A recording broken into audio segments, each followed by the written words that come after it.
As we approach the finish line of the MLS season, we felt it appropriate to take our show to the finish line of the Homestead-Miami Speedway. TR, Kieran, Gibbs are going to get into a car later. We're going to talk about the big win over Toronto. Look ahead to the game against Orlando. Again, less than a month now to MLS Decision Day. So much going on in the world of Inter-Miami CF. We'll have Nicolas Sanchez, one of the rookies of the year in the NASCAR Truck Series as well. A full show for you on tap today from Homestead-Miami Speedway.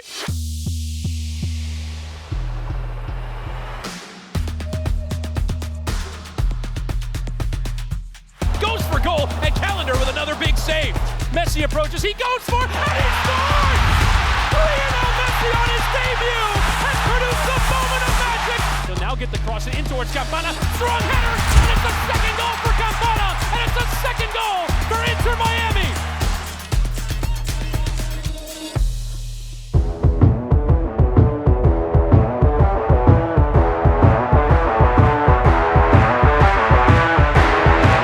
Don't get better than this. We're coming off a 4-0 victory. We're on this glorious, massive racetrack. We'll have some fighter jets maybe flying overhead in case you hear some awkward sounds. Base is nearby. We've had them flying overhead all morning long. Joe Malva here with Kieran, Gibbs, Thomas, Rongen. Where do we start? We have a lot to unpack from the game that was against Toronto before we even look ahead to the match, the derby on Sunday against Orlando. And I guess we'll start with the implications, Kieran. Everything that could have gone into Miami's way yesterday, besides just winning, did, and what seemed like it was maybe a dream 2 months ago is now becoming more of a reality that destiny is controlled for a playoff spot. Absolutely, Joe, and you kind of get the feeling that everything's just going their way right now, and it's incredible to see. I feel like with Inter Miami at the moment, you're dealing with players that are in the form of their lives, and any obstacle that comes in their way, they seem to just surpass it with ease. It's brilliant to see, and long may it continue. TR, I mean, you and I were on the call for that game against St. Louis that feels so long ago now, about two and a half months ago when they were run off the field at City Park, Inter Miami. And now here we are. You and I called the game against Toronto, and we went through all the scenarios. The team officially, as we sit here, controls their own destiny the rest of the way. Do you think it would come down to this? Absolutely. I mean, this team, as Kieran said, is getting better and better. And yes, we get smacked in Atlanta, which, you know what, on a great run, you're going to lose a game here and there. And if you lose, you better lose that way because this team responded. Tata Martino, from a coaching perspective, has done an excellent job. His starting 11 spot on. Yesterday, out of the 3-5-2, which I think really worked for this team and might be their best for formation, obviously. And then the substitutions, Robert Taylor coming off the bench, but also being able to keep players highly motivated. And Kieran knows that on that level. It's not easy to keep 18 guys happy. This looks like a team that's happy. And every time, because Leo Campana easily can say, you know what, I scored 4 goals in the last 2 games. I deserve to start. No. He came in, made a difference as well. So Tata Martino, with his in-game management, has done an excellent job putting this team in a position where they, as you said again, create their own destiny and are very much alive in that playoff run. And he had to navigate a lot in the game against Toronto. I mean, 2 first-half subs in 2 different spots, so you burned 2 of your 3 windows. And it's not like it was anybody coming off the field. It was Jordi Alba, Leo Messi, who had to come off. Now, after the game, Tata Martino did clarify that they're not afraid of anything long-term. It's just their general fatigue again, and they didn't want to push anything. It was precautionary. Also did announce that neither will be available for the game against Orlando. But just from a mental standpoint, you're in a game like that, you're losing those 2 guys in the first half, and you go on and win 4-0. The mental strength that takes from the guys is incredible. Yeah, psychologically. And, we're talking about 2 very influential players. What that does mentally with the boys that are on the field at the time, especially after losing at the weekend, to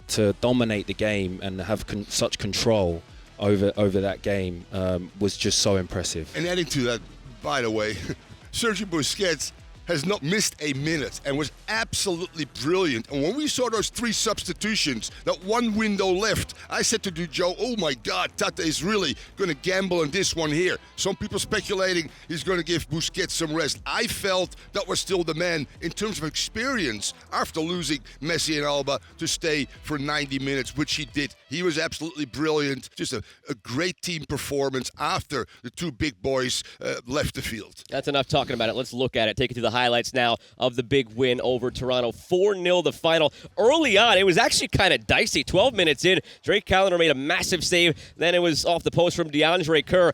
The game could have completely changed at that point. Could have been down 1-0 at home against Toronto. Mentality shifts, but Drake Callender comes up big. Yeah, and it's just how they deal with these moments. You know, they get themselves into a bit of trouble early on, and you wonder how the game's gonna go. But the way they deal with mentally and tactically with those situations to come out of it and still dominate is just brilliant. And then Farias, right before the gun of halftime, after losing Alba, after losing Messi, does this for another incredible goal in his young stint in MLS. Absolutely huge, obviously, and a great attack. Balls being played in, and then anticipating, sniffing out the opportunity. And I'm telling you, that's just a great volley. Just before the half, Joe, huge as well, going up 1-0.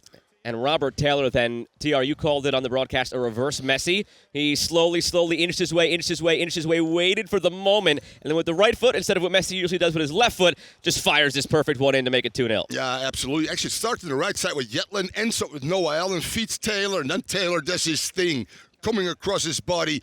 Goalkeeper moves, brilliant goal, far post. And Kieran, and then after a couple of subs happen here, Benja Cremaschi comes on after really struggling against Atlanta and makes it 3. Yeah, and again, it's how he's bounced back, you know, after a difficult performance away in Atlanta at such a young age to come in and step up the way he did the other night was just outstanding. And in case we weren't having enough fun, Robert Taylor, just the extra one, the fourth one. Take a bow, Facundo Farias, the scoop over the player, which is technically very hard to do. Falls perfectly for Taylor. Even better first touch to prepare himself. And then Taylor, we know, can strike a ball, baby. Just overpowers the goalkeeper, 4-0.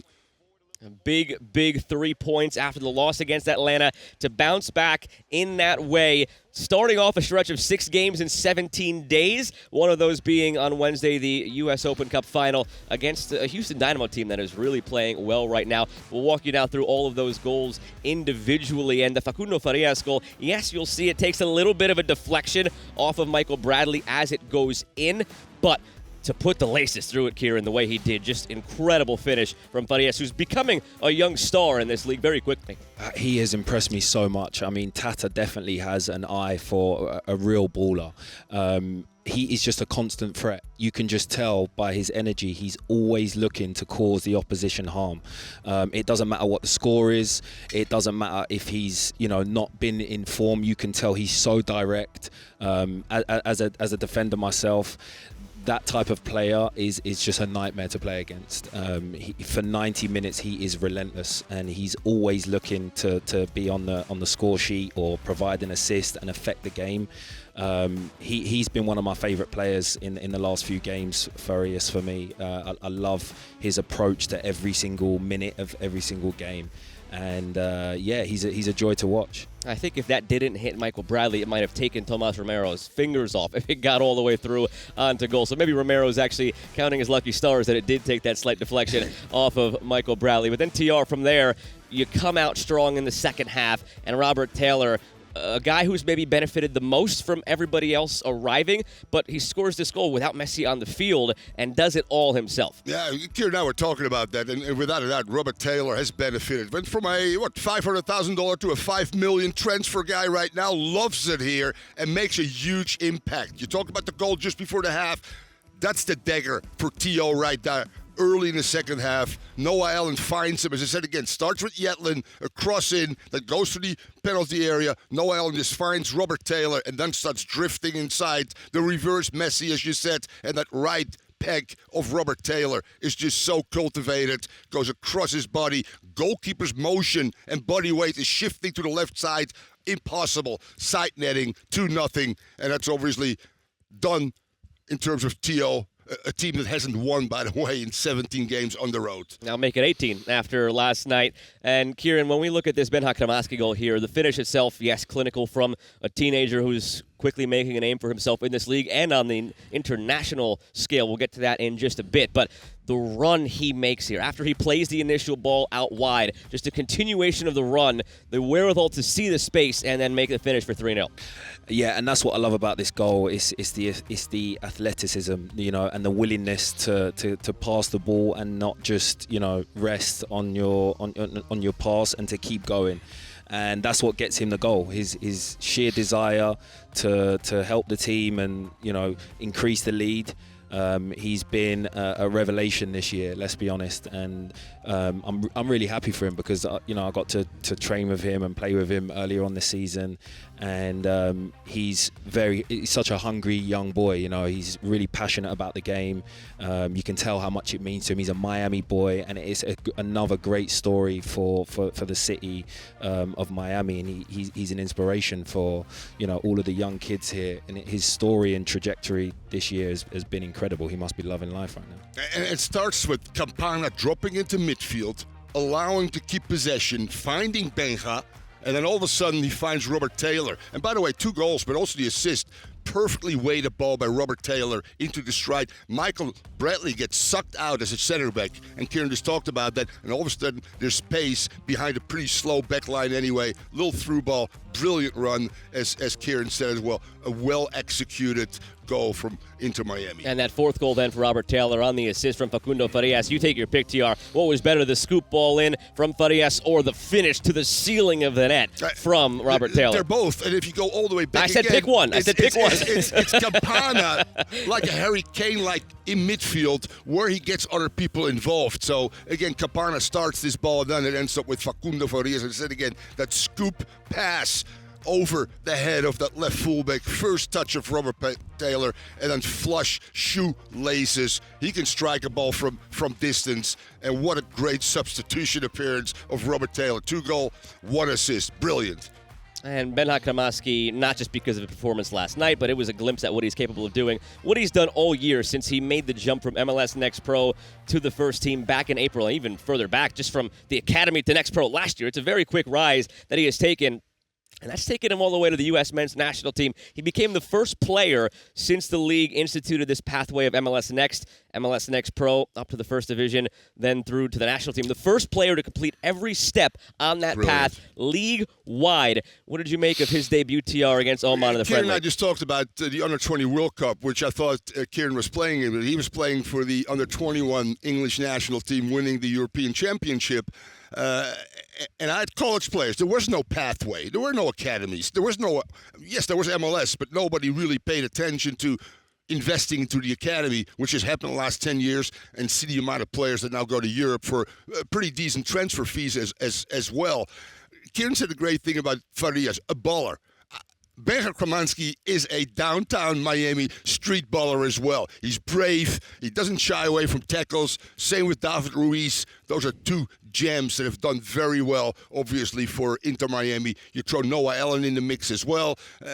Pretty quickly, these guys have established themselves, and even with a very deep squad, they get playing time, and they're producing. And I agree with Kieran, for a young player to come back from his worst performance by far in Atlanta and then to respond in that way, that means he's mentally strong and he just goes out and enjoys the occasion. Brilliant goal. And he's been a terrific rookie in MLS this season. We're going to talk to a terrific rookie on the track coming up in just a bit from the Craftsman NASCAR Truck Series, Nicolas Sanchez, one of Miami's own. And then these 2 are going to get in a car and go around this track, and I'm going to watch and pray for them that they're going to be okay, because I know Kieran is very afraid. He said he does not have a need for speed, so we'll see if he develops one as the day goes along. I do, by the way, Joe.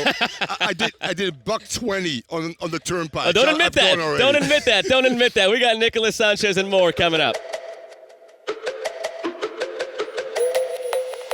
One of the top rookies on the scene this year, Nick Sanchez. Nick, it's good to be with you, and we're here at your home track, and I know your whole journey has taken you different pathways in racing, but it all started here, and it all started when you were at a young age as well. How did you fall in love with racing?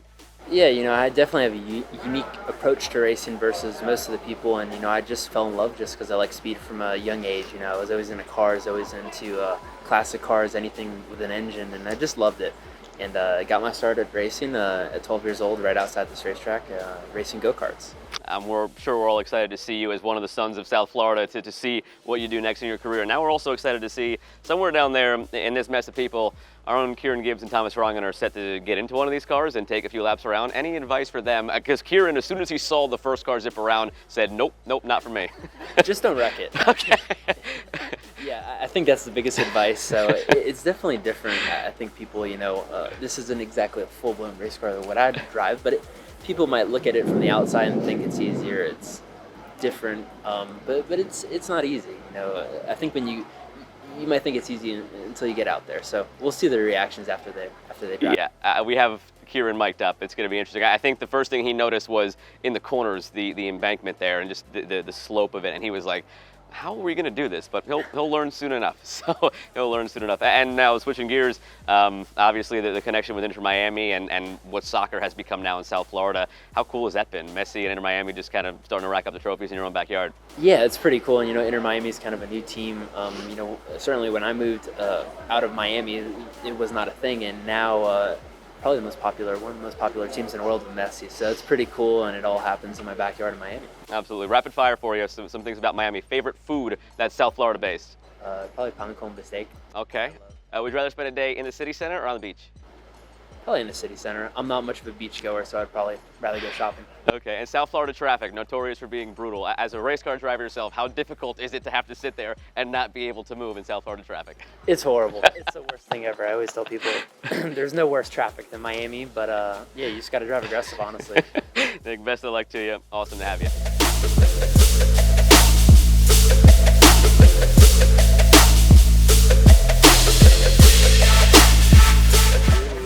All right, Tommy, you ready, son? It was awesome. I got a little sick, but it's okay. That doesn't sound great. Front or back? All right, I'll see you next week, guys. What's your name? My name's Fred. Fred, let's do this, baby. How does it feel to have like so many lives In my control. in the palm of your hand? My favorite question is, have you ever done this before? And I'm like, yeah, we're about to. It's gonna be good. I love it. We used to have 2 cars, but Oh, baby, here we go. What's the incline by 20? So here we're 18 to 22, so it's actually progressive banking. So there's Oh, less banking at the bottom progressive than there is banking here. more up top. And here, we're right up against that wall. Let me feel this here. Banking is the key. Gibbo's heart rate is up to 140, sitting still, by the way. Oh my God, Kieran, look at this. Hey, easy, bro. Oh my God, yo. Holy shit! Oh, do you feel the force? What is that called, the G-force? Yep. Holy shit. This is insane. Gibbo, give me a look And so back. how fast are we going compared to a NASCAR now? So we're doing right about 100 miles an hour. On NASCAR, Oh my God, here we go they're again. entering the corner at about 185. What? So, No. NASCAR. Yeah. No, they only run slicks here. They don't run any treaded tires. So like today, where you guys can't get into race cars, it's gonna be a lot of tires. 400 miles they do. How long does it take that? Typical races between 3 hours. Unbelievable. That's why you said, Kieran, these guys are going to be in unbelievable shape. Absolutely. I mean, they're No They always joke about if they're athletes or not, but yeah, you watch these guys. You talk about your heart rate. Some of these guys can hold a 110 beat heart rate in the middle of racing. Look at you. You're not sweating. I'm Yeah, sweating you're like a just so pig chill. right now. Just Because of another nerves. Just another day. Just another lap. Wow. Incredible. That's pretty cool. 3 hours. Still. Wow. Thank you so Awesome, much. dude. What a pleasure, Absolutely, man. guys. That was awesome. Thank you. That was pretty awesome. I must say, pretty awesome. We're this close to like,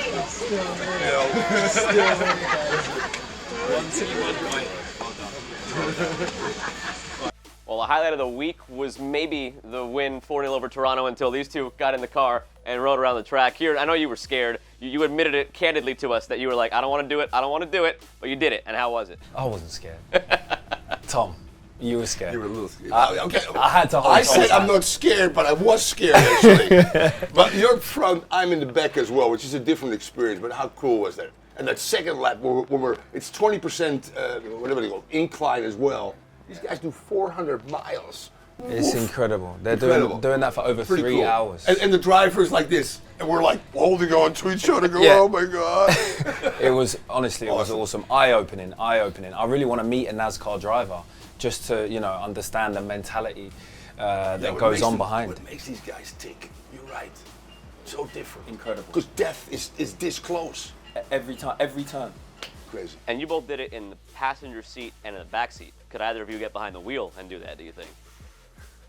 Well, we're waiting for the track to dry up a little bit, so maybe we can get Tom back out there. I reckon we could. I sit in the back, and you have no control over what happens. If you go to front, on the right, maybe a little bit more. I want to be in control, just like Inter-Miami, of my own death and destiny. So, get me behind the wheel. Seriously. That's why he's a professional. He brings it back to the topic at hand, and that's going on to Orlando on Sunday. Now, we know they're second place. We know that Inter-Miami just beat them in Leagues Cup. We know that they weren't very happy about that. They were outspoken, Coach Pareja and the players, about how the game was handled by the referees and how that whole ordeal went. You know they're going to want revenge. You know that Tata Martino said there's no Jordi Alba, there's no Leo Messi.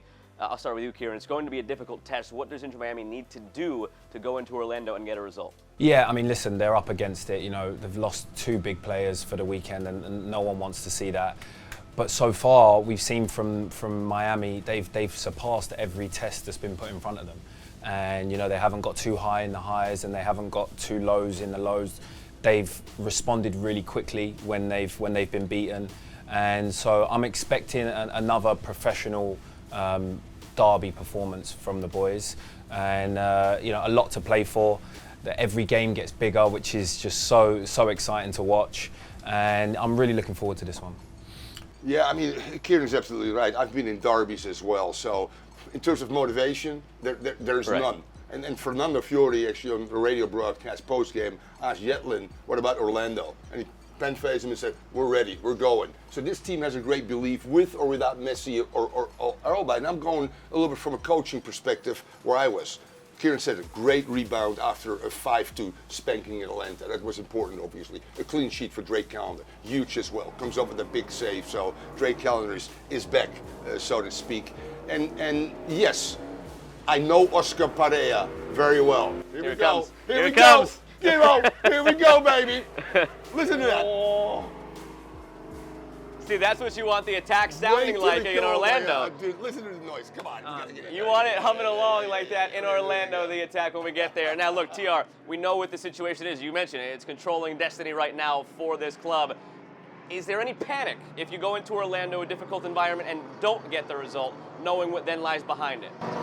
No, I don't think there is. You can't look beyond this game. In saying that, next Wednesday, the final, an Open Cup final against Houston, which Tata Martino has mentioned. And that's why he's talked about rotation, resting, and things like that.